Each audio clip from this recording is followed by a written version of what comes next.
Breaking news, the Kansas City Chiefs are not, I repeat, not franchise tagging their left tackle Orlando Brown Jr. And so that begs the question, should the Chicago Bears go ahead and pursue Orlando Brown Jr.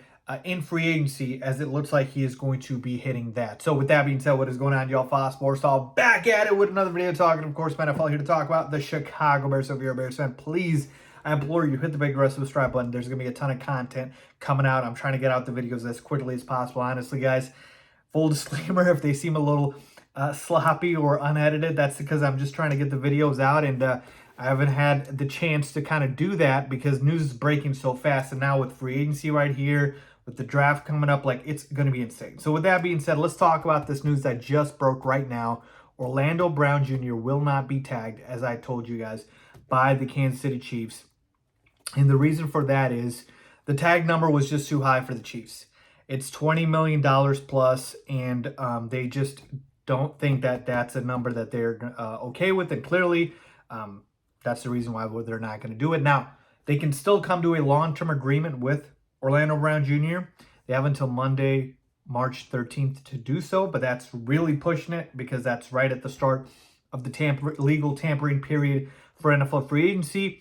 And so the likelihood is that he is going to test the open market. And this is huge news because Orlando Brown Jr., to me, is the best guy out there if you look at offensive linemen. All right, and that is a big positional need for the Bears. And I have said to you guys all along, he's my number one option. Now, I've gotten pushback on this, so let's talk about it. What's the pushback? It's a positional thing. Orlando Brown Jr. is a left tackle, and our left tackle last season was Braxton Jones. Totally get it, right? Braxton Jones was arguably our best offensive lineman. He's young, first-year player. You want to let him develop and keep him there at that spot. And so you're really just adding to a position that really you didn't need to improve or change much.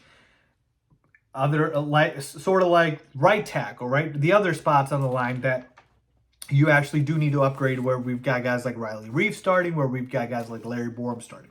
So I totally get that part. But I think it is still imperative to know that we can get Orlando Brown Jr. and Braxton Jones can still be a starter alongside the offensive line. We can move him to the right side.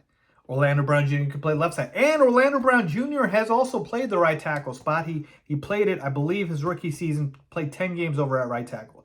So it is a possibility that either of these guys can be flexible. Now, if you're paying a guy a bunch of money, you probably want him to play the position he wants. And Braxton Jones, being a rookie now going to the second year, you can go ahead and tell him to move. And I think Ryan Poles would.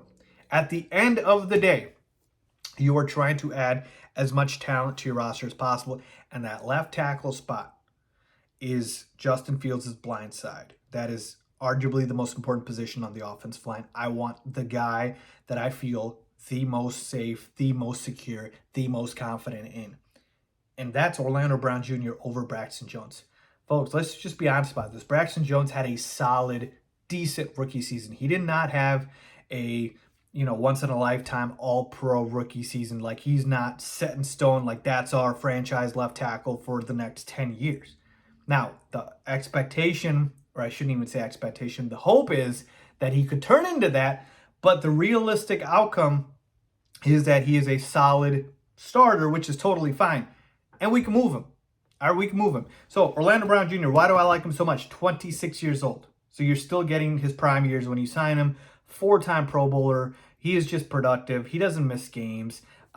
In last season, in 17 games, only allowed 4 sacks. I mean, he is a guy that kind of checks all the boxes. Now, you are going to have to overpay for him, but what's the point of having all this money if you can't overpay and get some guys? Now, again, you can't be stupid with your money and just overpay everybody. But when we're talking about the offensive line, I want guys that I know will protect Justin Fields well. And as good as Braxton Jones was, we are still saying the offensive line as a whole needs to improve. So that is not stopping me from pursuing Orlando Brown Jr. I'm sorry, it's just not. So I want Orlando Brown Jr. I want Ryan Poles to go ahead and make a play for him in free agency. I want to see, kind of what he is asking for, what he's commanding for. But I think you can move Braxton Jones over to the right side. I think you can get some flexibility. And this isn't going to be the first or last free agent signing, or I shouldn't say the last. We are going to go look at other guys. I've talked about Ethan Posich at center. We can look at Dalton Risner. We can look at other guys out there, Mike McGlinchey. So there are other guys out there, but Orlando Brown Jr. to me is the top of the list just because of all the things I talked about with age, production, and availability. Doesn't miss games. He fits the bill. So let's see what happens here, but I didn't think he was going to be available. So the fact that he is, I'm excited for. Let me know what you guys think, man. Am I crazy? Do you want Orlando Brown Jr.? Do you not? Leave a comment down below as always. Thanks for watching.